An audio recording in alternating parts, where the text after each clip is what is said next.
এলাকার মানুষ আইসা মুসা নবীরে কয়, নবী দোয়া করেন, মিশরে বৃষ্টি নাই।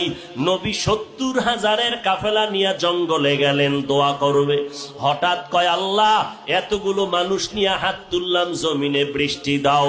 আমার আল্লাহ ডেকে বলে, রে মুসা, তুমি যেই লোকগুলো নিয়ে দোয়া করতেছো, এই লোকের মধ্যে একটা গুনাহগার আছে, লাগাতার 40 বছর গুনাহ করেছে, জিনা করতেছে। ওই বান্দাটারে যদি উঠাইয়া না দাও, আমি তোমাদের দোয়া কবুল করিয়া বৃষ্টি দিব না। মুসা নবী ডাক দিয়া কয়, এই জিনাকার, ময়দানে কে আসো? লাগাতার 40 বছর গুনাহ করতেছো রে নাফরমান। এখন আল্লাহর অর্ডার, তুই ওঠ। তুই যদি উঠিয়া না যাও, তোর কারণে আমাদের মোনাজাত কবুল হবে না। জিনাকারের ভয় ঢুকিয়া গেল। এখন যদি আমি উঠিয়া যাই তো মানুষ বলবে আমি জিনাকার, যদি চোখের পানি সারিয়া কান্না করি মানুষ বলবে আমি অপরাধী।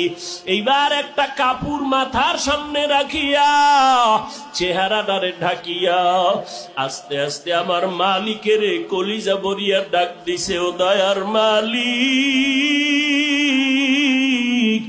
40টা বছর আমি গুনাহ করতেছি, তুমি তো কখনো আমার গুনাহটারে মানুষের কাছে প্রকাশ করাও নাই।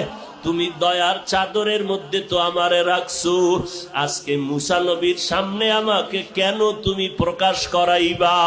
ও আল্লাহ, তওবা করলাম, আর গুনাহ করব না, জীবনে আর গুনার কাছেও যাব না রে আল্লাহ, তুমি আমারে দয়া করিয়া মাফ করিয়া দাও।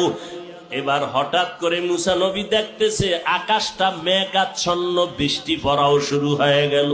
মুসা নবী বলেন, আল্লাহ, আপনি যাকে উঠতে বললেন সে তো উঠে নাই, আবার বৃষ্টি দিলেন কেন? আল্লাহ বলে, রে মুসা, যার কারণে বলছি বৃষ্টি দিব না, তার কারণেই জমিনে বৃষ্টি দান করলাম।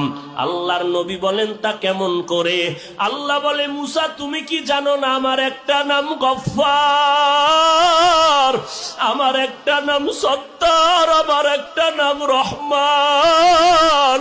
ওরে গুনার পাহাড় নিয়েও যদি কোনো বান্দা একটু ডাক দেয় মালিক, ও আল্লাহ, তুমি আমারে মাফ করিয়া দাও।